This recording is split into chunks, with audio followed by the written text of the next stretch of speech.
today just wanted to do a check-in on the progress of the wine slash cider. Some people call it wine, some people call it cider. I'm a beginner at this, so I know I'm making alcohol, but anyway, and in an easy way. So I just want to give you an update of what's going on, and today I'm going to rack the wine cider. But first, check out this beautiful day in Alabama. Blue skies. I need to get outside and be doing something. Since there isn't a brew supply store near me, I ordered from homebrewsupply.com. So far I've been happy with them. They're pretty quick about getting stuff out. And anyway, and they're actually little love letters at the bottom. But so what I got in this shipment is, I ordered my yeast from them also, but some corks. I've got the airlocks, but these will fit a gallon carboy, a gallon jug. And then here's this racking wand, I suppose that's called, and some tubing. So basically this we use to suck the settled, well, everything but the settled material from the bottom. That's the goal anyway. And then through the tubing and into another container, which I'm actually going to use a bucket, and then probably back into the glass jug that it's in. So here we go. Okay, and I also got the SaniClean to sanitize those materials, tubing and all that stuff that I'll be using, and the bucket that I'm going to dump the wine cider into, and also the hydrometer and just anything like that. But it's called sanitizing, it's not sterilizing. A lot of times we say sterilize, but we are sanitizing when we do this. That's why it's called SaniClean. But anyway, I also got this, like I said, at homebrewsupply.com. But of course, if you have a local store near you that sells these things, please go there. Support local businesses. But like I said, I don't have one nearby, so homebrewsupply.com is an option. Alright, so this stuff says that you need 1 ounce per 3 gallons. So since I have a 5-gallon bucket here, I'm going to do 1.5 ounces and just not fill it up quite all the way. But I will splash the sides, so no worries. Alright, there's 1 ounce. Then squeeze 1/2 ounce. Okay, and I'm gonna add my water.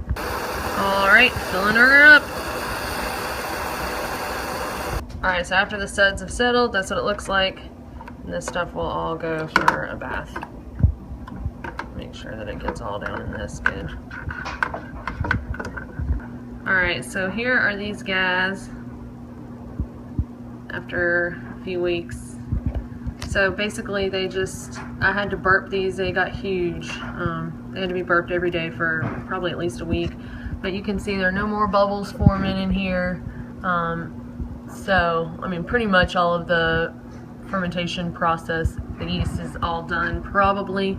But I'm still going to put airlocks on them after I rack it. I probably should have racked it a little sooner, but had to wait for the stuff to come in. But you can see like all of the yeast settle down there at the bottom.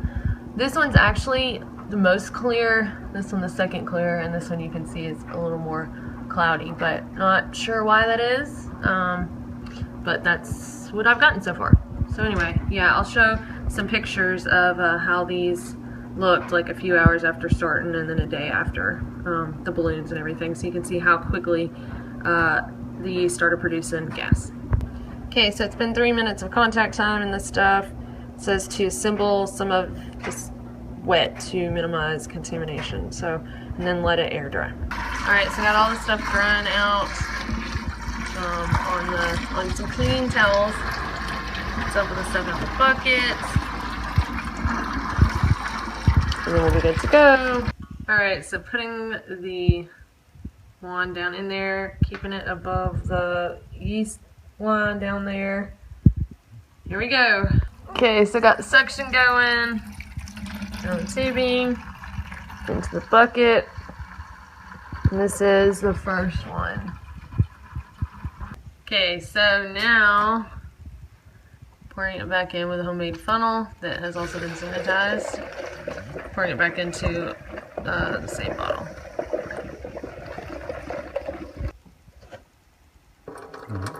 So for those of y'all who are not familiar with how airlocks work, they go into the cork part here, and then you fill it up with water. So the little inside part here is covered with water, the bottom of it, like that. So basically gas escapes up through here and then bubbles up, and it is able to escape below here without letting anything get into your wine and contaminate it. So, but you can also use a balloon like we did to start with. It's just, you know, these are a little bit fancier. Alright, so here's one that's been racked. You can see you're going to take some losses when you rack wine. It's just the way that it is. But anyway, so this is probably done with everything it's going to do, but putting the airlock on it just in case. And now hopefully some more of that will settle out. Alright, here's batch 2 of the bucket. Pretty sure it's vinegar. Tastes like vinegar. So anyway, gonna keep going, hoping number 3 is a good batch. And that's the last batch. So I made vinegar, 3 gallons of it. Anyway, this has been a good learning process. It looks like from my research that acetic acid causes the wine to turn into vinegar, and apparently it's from a bacteria, produced from bacteria that's on everything. So saying as I didn't really have much touching anything in the wine, I don't think it was from lack of sanitation, but that could be one cause. I think not having airlocks and having to burp the balloons added oxygen into it, that could have caused it. Also, I read that maybe having too much head space, so the space between the liquid and the top, you want to have enough to when it like bubbles up when it's fermenting that it doesn't, you know, spew out, or it has enough room to do that. But maybe I had a little bit too much, and then also I let it sit with the yeast in it for a long time. I should have racked it a lot sooner than I did, so maybe that also would have something to do with it. But anyway, gonna try it again and try to change some of those things and see what happens. But also I would recommend making sure that you have enough like funnels. If you do 3 different batches, have enough funnels. I only had one, so I had to sanitize everything in between each thing, which since it's vinegar, I don't know that it really matters. But if it had in fact made a good wine, then you know it would have just been more time consuming. So have enough of the tubing, enough, I was calling it a wand, I guess I like Harry Potter, I can't help it, but have enough of the racking canes and things like that. So, and ladies, put your hair up before you start, because I washed my hands and got everything ready, and then I was like, oh, my hair's everywhere, and you don't want to add that into your wine. Nobody wants to drink hair. So anyway, that's just some thoughts, and if y'all have any other ideas, like I said, I am very much a beginner at this. I've made some wine a long time ago with blueberries and some muscadines, but and that actually turned out pretty well. So I don't know what I did this time, but anyway, this is the first time I tried a store-bought juice. So, but it seems fairly simple, not having to deal with the fruit and everything. But anyway, guess what? I have vinegar. I use apple cider vinegar all the time anyway, so perfect. You know, it's awesome to use for so many different things. So I'm not really upset about that. But anyway, gonna have to do take 2. Okay, so I am here at Amicalola State Park. And I am about to hike the approach trail. Just weighed my pack in and signed the registration.